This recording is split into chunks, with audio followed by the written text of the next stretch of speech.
അതിനെ കുറിച്ച് പറയാം.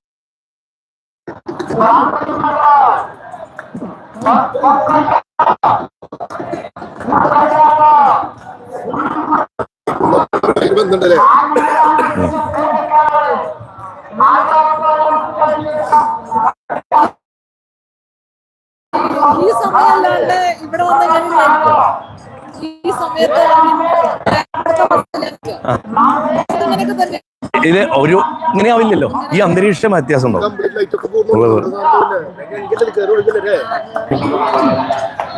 സിനിമയ്ക്ക് ഫണ്ടിയുണ്ട്. ദത്താത്രേയന്റെ കഥ എന്ന് പറഞ്ഞു കഴിഞ്ഞാല് ശരിക്കും അത്രിയുടെയും അനസൂയയുടെയും പുത്രനായിട്ടാണ് ജനിക്കുന്നത്. രണ്ടാമത്തെ മകൻ. അതായത് ത്രിമൂർത്തികൾ മുഴുവൻ ഒറ്റ എന്താ പറയാ ഒരേ ശരീരത്തിൽ 3 പേരായിട്ടാണ്. 3 പേര് സാറ് നമ്മൾ ഒരാള് ബ്രഹ്മാവ് ഒരു കുട്ടി, വിഷ്ണു ഒരു കുട്ടി, ശിവൻ ഒരു കുട്ടി, അങ്ങനെയല്ലേ? ഇതങ്ങനെയല്ല, 3ഉം ചേർന്നിട്ടാണ്.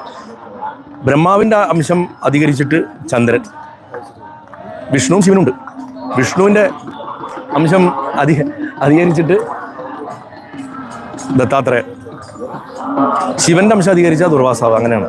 അതിൽ ദത്താത്രേയ മഹർഷിക്ക് വലിയ പ്രാധാന്യമുണ്ട്. അദ്ദേഹം മൂർത്തി എന്ന് മാത്രമല്ല, അദ്ദേഹം പരശുരാമന്റെ ഗുരുനാഥൻ, തന്ത്രവിദ്യയുടെയും പല പല പരമ്പരകളുടെയും ആചാര്യനാണ് ദത്താത്രേയൻ. അദ്ദേഹം ആണ് കുംഭമേളയുടെ ഒരു ഉൽപ്പത്തി സ്ഥാനത്ത് നിൽക്കുന്ന ഒരാളെന്നാണ് പറയുന്നത്. പ്രത്യേകിച്ച് ഈ നാഗസന്യാസിമാരും ഈ അഖാഡകളെ, അതിൽ ഈ ജൂനാഖാഡയുടെ ഒക്കെ സ്ഥാപകൻ ദത്താത്രേയൻ.